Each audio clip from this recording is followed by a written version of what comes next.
আমি না ভাই রাজনীতি পছন্দ করি না, আমি না ভাই রাজনীতি করি না, আর ওইসবের মধ্যে আমি নাই। তুমি বেটা এত ভালো মানুষ হয়ে রাজনীতি করতে চাও না বিধায় আজকে এমপি দাঁড়াচ্ছে সুদখোর গাঞ্জাখোররা। আপনারা সবাই নাম শুনেছেন আল্লামা দেলোয়ার হোসেন সাঈদী। আমি দোয়া করছি আপনারা জাস্ট একবার আমিন বলবেন, আল্লাহ ওনাকে জান্নাতুল ফেরদাউসের উঁচু মাকাম নসিব করো। উনি একজন জাস্ট আলেম ছিলেন না, উনি বরিশালের এমপি ছিলেন। এটা কয়জন জানে, এটা কয়জন বোঝে? এবার বলছেন আমি কেন বললাম এই কথা। 5 আগস্টের আগে আমি নিজে দেখেছি রংপুরে আমার মাহফিল বন্ধ হয়ে গেছে। কেন মাহফিল বন্ধ? অমুক পাতি নেতা বলে দিয়েছে মাহফিল হলে খবর আছে সবার, হুমকি দিয়ে মাহফিল বন্ধ। এখন যদি আমার আলেম হয় এমপি, এখন যদি আমার ঘরের আলেম হয় ওসি, এখন যদি আমার ঘরের হাফেজ হয় একজন এসপি, এখন যদি আমার ঘরের আলেম হয় একজন মেয়র, পাতি নেতাকে ডাক দিয়ে বলবে এই বেটা এদিকে আয়, মাহফিল কুড়িগ্রামে হবে, ফুলবাড়িতে হবে, যে বাধা দিবে ওর পিঠের চামড়া একটাও থাকবে না। এই জন্য রাজনীতি করা দরকার। এখন বলবেন হুজুর খুব বকতেছেন, ভালোই লাগতেছে কথাবার্তা, কিন্তু কোরআনে যে রাজনীতি আছে এর দলিলটা কি? এরকম কিছু লোক আছে না, আছে না, আছে না?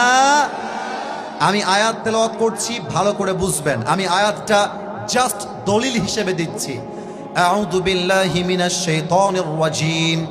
ইন্নাল্লাহা ইয়া'মুরুকুম আন তু'আদ্দুল আমানাতি ইলা আহলিহা ওয়া ইযা হাকামতুম বাইনান নাসি আন তাহকুমু বিল আদল।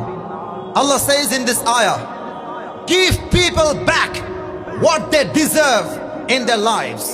And Allah says in this ayah, whenever you judge between people, you have to judge with justice.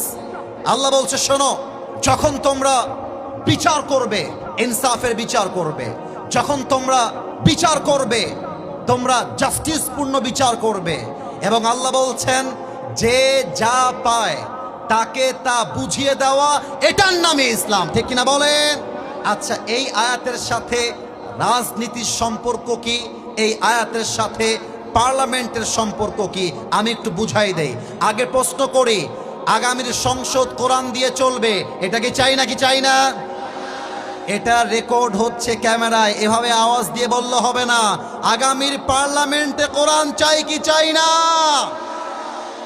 এবার এক্সাম্পল দেই, জাস্টিস কাকে বলে, ইসলামে ইনসাফ কেমন করে বোঝানো হয়েছে। আমি মাঝখান থেকে একজনকে দাঁড় করাবো। এই যে হলুদ পাঞ্জাবিওয়ালা ভাই, দাঁড়ান তো। আপনি